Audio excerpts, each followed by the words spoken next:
and welcome to Hitting Home with Mike and Arif. And Mike, this week we have a dynamic and an interesting guest with us. He's no stranger to a challenge, and he doesn't back down from one. He's grown up in his youth on a farm, became an educator. He's got a master's degree, and he's certainly one to have embraced innovation and technology. And what I love about our guest is that I had an opportunity to spend some time for about 6 years with him, mingling, if you will, on county council. And our guest today is Mayor of Oro-Medonte, Harry Hughes. Morning. Good morning, and thank you for joining us here. I love your background, actually. I got to be honest with you. I've spent some years with you, but I hadn't done my background homework on you until recently, and it was amazing to learn some things about you that I'd love to share in this first segment. Certainly.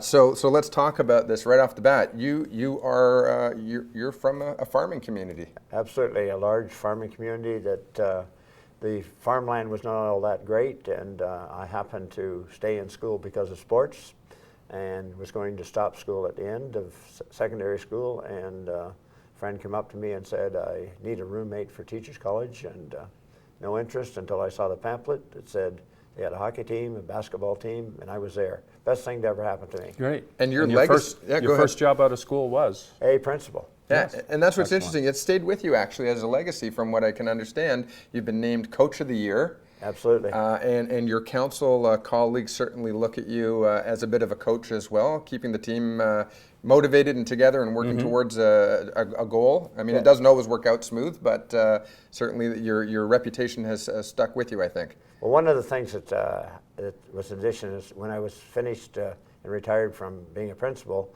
I did Superior Court mediation for 2 years. So that's come in very helpful, not only for the community, but for my colleagues on council. Absolutely. So let's actually touch on some of that mediation. What does that mean to you? Because I mean, in municipal politics, we don't typically have teams. We don't typically have stripes, if you will, political affiliations. Doesn't mean that it doesn't go on behind the scenes, but each candidate runs on their own platform in order to get there, and then once you're there, you figure out who you're working with. Exactly. A lot of people, when they go to municipal politics, they have a hard time grasping that they're working for the entire township. They Right. look at the ward system and they look upon it as being, I'm representing my ward, when in fact, what's good for the township is good for everyone. And sometimes people will start, as soon as they get elected, trying to campaign for the next election. Sure. So you have to work out all those little niceties. Your political career is a long one. When did it begin? Began in 2001. 2001. Running for? Ran for ward councillor, and then for deputy mayor, and then have been mayor. That's for how 4 many terms. terms? 4 terms. Yes. Wow. So you've worked 4 terms, and let's talk about the elephant in the room. Obviously, part of those 4 terms has been working with. I mean, one of the necessities of life in operating a township or a municipality is you've got to work with your senior levels of government, and that would include the county as a whole, but also the provincial government. And you've seen a change from a previous about a 16-year tenure of a former Liberal government in Ontario, and certainly now we have the conservative or progressive conservative government in Ontario. What's the greatest change that you're noticing today? Well, what's happened is we've had a cycle of ever-increasing rules and red tapes. Yeah. And I don't know how many thousand rules are in place whenever someone goes to do things. And the investment in time and that people take to get anything done was pretty well stifling everything. Yeah. And sorry, I was just going to ask, and many of those regulations were over residential development. That And certainly impacted on your community. They not the only were township. residential, but they also were our industrial and commercial. When the places to grow came out, they put caps not only on the population, but they also put caps on the number of jobs you could create. And that seemed counterintuitive. And when this government took over, they realized that they were tackling a significant deficit. And so the notion was that in order to deal with the deficit was to do some reductions in taxation, but the other one was to grow the economy. And so in order to grow the economy, you had to get rules in place that would allow things to move ahead. And we're seeing some actual examples of that in Oro-Medonte. We'll get into that after the break, but because I want to make sure that we give a good focus on that. But a little bit of your background. I mean, I don't think, again, Oro is a much different community from its neighbor slightly to the southwest, being Barrie. But you mentioned economy, you mentioned jobs, you mentioned obviously being stifled in terms of the ability to grow revenue. And I want to touch on, actually, because I don't know how many of our members of the audience know, you actually have a very solid background as chair of an audit and finance committee at the county. You've headed up a number of large multi-million-dollar projects. Maybe give us an idea. I mean, you've got a good grasp on what it is required to run a municipality. I would think, yes, the experience in governance is a big thing. And as you mentioned, the audit and finance, I've been chair of the governance committee at the county, where we're going through some structural changes finally in the representation of the county. I also was on the Royal Victoria Hospital Board for a total of 13 years. I chaired the governance committee there and saw the growth and expansion that occurred. So I was part of the group that oversaw the building of that large addition onto the hospital. So yes, lots of background. And speaking of innovation and resourcefulness, I believe Oro-Medonte was the first municipality in all of Canada to implement crowdfunding. Tell us a little bit about that project. I think most people know that the Oro is named after the blacks who came from Rio del Oro in Africa. They were settled here after the War of 1812. They fought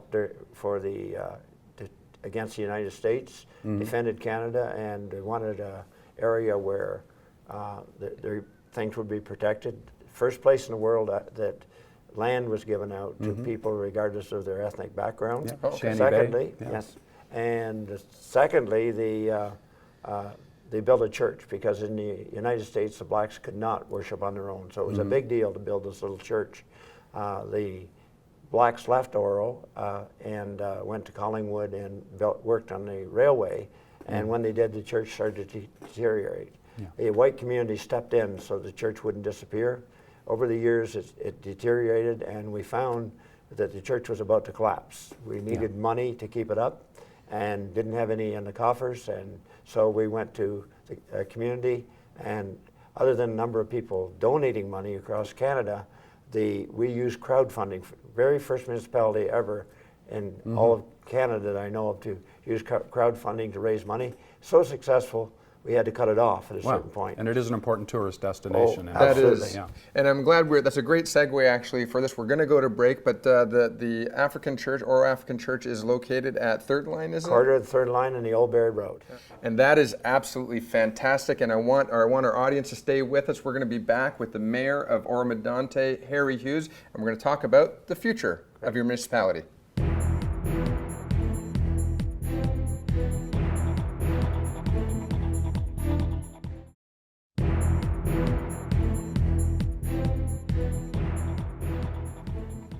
Welcome back to Hitting Home with Mike and Arif, and we're here with Oro-Medonte Mayor Harry Hughes, and we want to talk a little bit about the Lake Simcoe Regional Airport and what's happening there and how that's growing. Significant things are happening. What's happened in terms of ownership is that the Barrie sold some of its shares. We sold all of our shares. So the county now owns 90%, Barrie owns 10%. And what you're looking at is significant redevelopment of the airport. They're extending the runway from 6,000 feet to 7,000 so that larger planes can come in. A huge investment taking place, and they're doing that because there are companies that want to come into the airport that need the longer runway in order to operate. So a lot of things are occurring there. There's a company that's offering tourist flights, the first over the weekend. Yeah, flights to New York, I hear. Oh yes, flights to New York. They'll go from about Thursday to Monday, and after a while they'll change to another location. So You can just simply go to the airport if you want to go on a trip Do you elsewhere. anticipate a point where we'll be able to choose multiple destinations and jump in the car and head up to Oro-Medonte? And I have no doubts that that's going to happen at all. that's great. So let's talk about, though, because in the previous segment you were talking about having to be a mayor of a municipality that had significant constraints that were really, if you think about it, quite unfair and counterintuitive, as you said, about stifling growth both in residential, but also, I don't want to say more importantly, but equally importantly, in economic growth.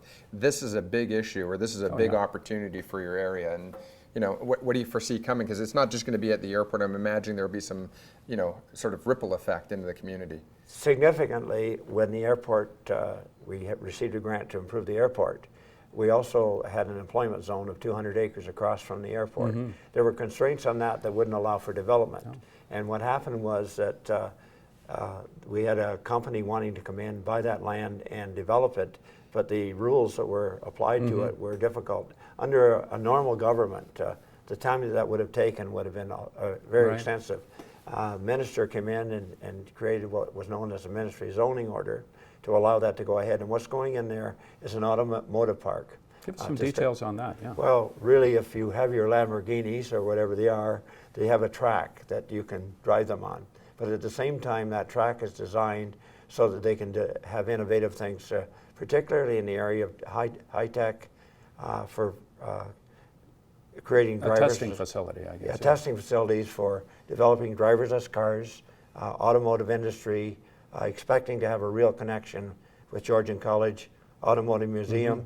But at the same time, there's such a demand for agriculture, or I should say industrial land in Oro-Medonte that we're turning away businesses almost on a monthly basis.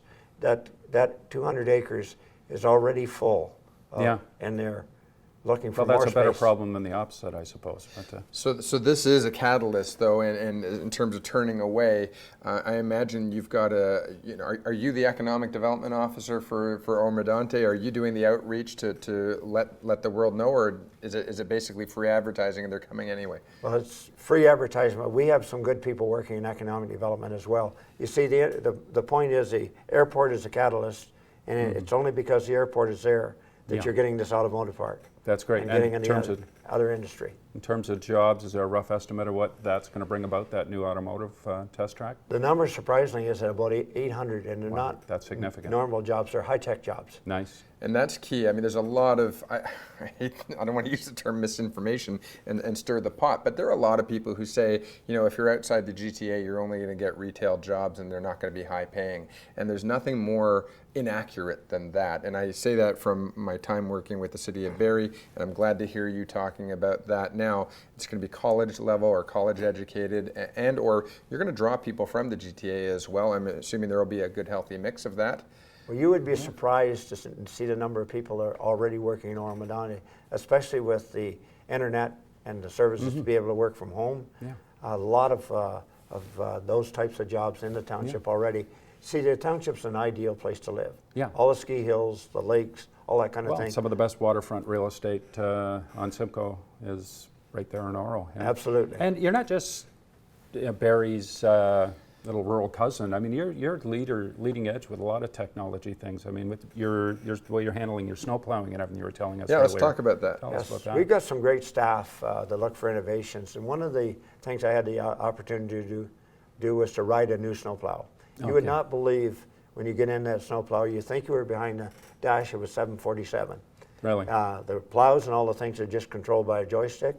Everything is high tech on them. For example, there's a mixture of 7% salt and the rest is sand. Right. And the sand, the computer automatically applies the sand, even measuring the temperature of the road. It reads the road. To determine what the mixture should go, where it should go, and the plows are already also set up so that they automatically do maintenance on themselves. They grease the parts they're supposed to.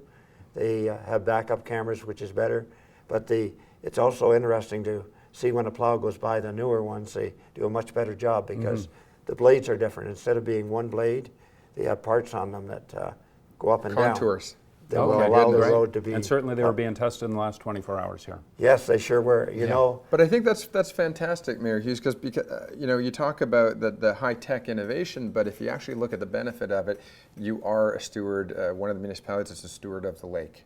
Absolutely. And the lake is a very sensitive use and a sensitive area, and reducing the amount of salt getting into the groundwater, obviously. So, I mean, I think it's important that we talk about, you know, how high tech is solving, you know, environmental issues. it sure is. And the other environmental thing that when I became mayor, my commitment was to pave all the roads. One of the things, offsets that we didn't expect was it was far less expensive. But at the same time, when we tested the water in Bass Lake, before we paved the roads, high lead content. Oh, okay. After we paved them, the lead disappeared. All those years of cars really? driving over gravel roads with leaded gas, dust going in the air, we capped Interesting. that, and so even the air is better. And you've got some new pothole technology, I understand, as well. We are buying a machine that we hope will solve the potholes and road repairs. You see that guck that they put in the holes? Yes. That pops out again? Sure. And what this machine does, it mixes something, it goes in as a hot patch, seals off things, and we believe that's going to really improve the repairing of potholes. That'll save you a few phone calls, yeah. A few phone calls, yes. Well, absolutely, and that's the thing. I mean, the challenge is most of the facilities for asphalt closed down sort of just the beginning of winter, maybe sometime in December, and it's hard to do that. And traditionally, they've done cold patch. So with this technology, they're able to have that oven that's heating it up and applying a hot mixture and a more Mixing on the solid. spot, and you won't have guys out there with shovels. Yeah. Exactly. You just have a hose that goes in the hole. Exactly. We do have to go to break, but when we come back from the break, let's actually talk about some of the things that are going on. Obviously, you've got a great tourist base, and as well, you've got some new investment in some tourism-related business that we'd love to talk about. It's a great, exciting news for the area, and obviously, we'll talk about some of the challenges that come with tourism and how you're addressing it. And again, we started off the show, Mayor Harry Hughes, not a man to back down from a challenge, and you've made this a mission that you want to get things right. So that's a bit of a teaser. When we come back from the break, we'll be speaking again with Mayor of Oro-Medonte, Harry Hughes. Stay with us.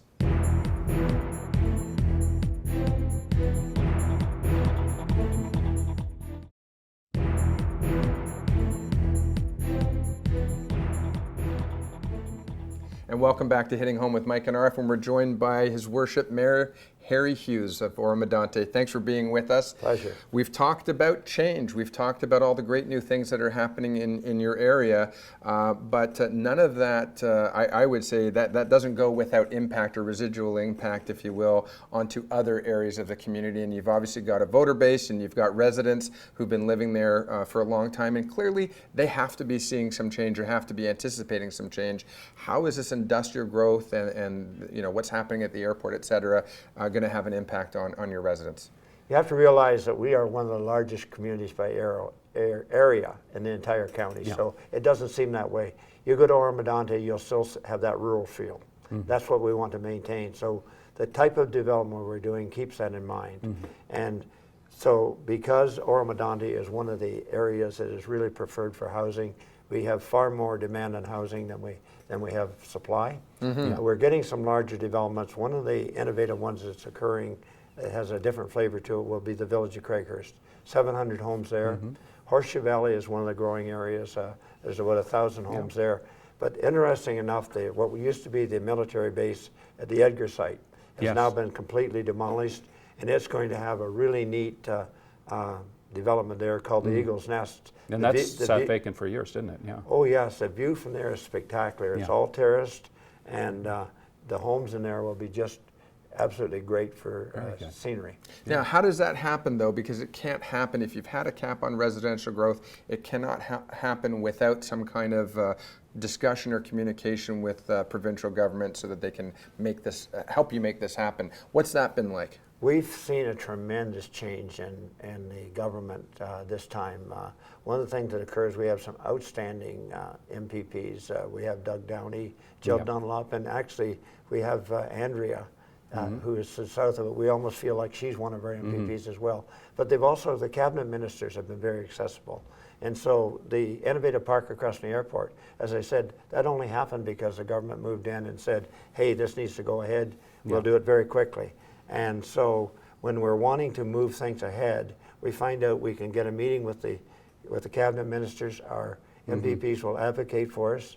We have a number of innovative things occurring in housing. One of the things in housing that is really neat is we're trying to develop a mixed housing across from Robson's Hardware on the McLean's farm, which we'll see, if it goes ahead, we'll see people, homes for young singles, young married people that are affordable, right to retirement homes, right to long-term care beds. And that's a development that this government will look at. If we have all our ducks lined up, we'll be able to get a ministry zoning order, get that done in a short period of time, which probably would have sent most developers away because they would say it's so long for us to look at. That's exciting to see. You've got enthusiasm, though. When the developers see that there's local enthusiasm as well as provincial enthusiasm, that's got to be sort of a catalyst. Absolutely, and approachability is so significant, and tone. And some of the other things, there's a new spa, Veta Spa, is it called, that's coming into town? Just going to hit on some things quick here in the last few minutes. You were talking about Horseshoe, I think. And Yes. Horseshoe, yeah, up in Horseshoe is where it's going. Yes, with that population growth, the amenities are coming with it. Beyond the skiing, we have a Nordic Spa, Veta Nordic Spa. Spa, yeah, If that'll you be went great. out there now, you'd see that the machine is working already, and it's going to be neat. I keep getting questions from people, when is this place opening? Well, that's a massive investment, actually. I think if the numbers I'm hearing on the street, so to speak, it's about a $17 million investment. And traditionally, people have had to go to the Village of Blue or Collingwood area to get this kind of treatment. And you're going to certainly capitalize on people coming up the 400 and a slightly closer journey and a destination. So that's exciting. And another big draw in the last few years has been Burrells Creek. For sure, and with I know that you had a little bit of frictions with some neighbors, and that is always the case when you're bringing an entertainment venue into an area. But it's been quite successful, has it not? It has. We now have all the legal wrangling out of the way, and they can go ahead now and plan. And so we have things working so that the impact on the community has been reduced significantly. Safety issues have been reduced, and people have had a good time, and it's great. Brought a lot to the township. Yeah, so I just want to say, I got to say, driving back and forth to Orillia to visit my father, and I got to say, this past summer, seeing the banners for Rolling Stone, World's Greatest Band, coming to Oro-Medonte just gave me a little feeling of pride there. But there's been some good cooperation, obviously, with the provincial police and monitoring the highways, the access and the egress to and from the site. And I know there's been a lot of cooperation, and I haven't heard any complaints, to be quite honest with you. So obviously, whoever's doing whatever they're doing is doing a really good job. Now, that being said, though, there is a lot of, we're talking tourism. We're talking tourism with the spa. We're going to talk about people doing tourism or maybe short-term stay with the business community around the airport. You've got Burrells Creek, you've got all of that. That's tourism draw, and that's fantastic. But you've had some challenges as well, and challenges just with this new way of thinking in the last, I don't know, call it 10 years with short-term rental. Tell us about some of the things that you've been having to deal with that. Well, it's not only us, it's right across Ontario. Yeah. And what's happened is that people are finding that the Landlord-Tenant Act is not very attractive to rent homes. Yeah. We've always had you could rent a cottage for a week. That's a short-term rental. But what's happened is that the face has changed where people are building large buildings just for that purpose. They rent them on the weekends to maybe 20, 25 people who come for a good time, and there's no one there to regulate anything. A lot of the attractive spots are on the waterfront. And so when we have large residential areas on the waterfront, these parties move in. People, of course, feel threatened by them. They're I guess the noise and disruption are changing their Well, people want to enjoy their weekend too. The residents who are taxpayers want to enjoy their weekend too. And also there's a challenge with leaving the waste behind, leaving the trash at the end of the driveway, and it doesn't get picked up for a few days. Yes. A lot of thinking needs to be done to find that balance in there where it can all work in harmony there, and hopefully we can find that going forward. This is a show about real estate and rental income, and rental properties is certainly a huge part of real estate. Short-term rentals is a reality to do with real estate. Mayor Hughes, I think we'd love to have you back. We're close to out of time. Any final parting thoughts for us? We've got about 30 seconds. No, it's just a pleasure to be here, and it's great to be able to have people realize what a wonderful community Oro-Medonte is. Well, thank you for being the advocate that you are, and you're a great ambassador for the community, and it's been a pleasure to see you again, Mayor Hughes. Great. Thanks for joining us. And thanks for joining us on Heading Home. We'll see you next time.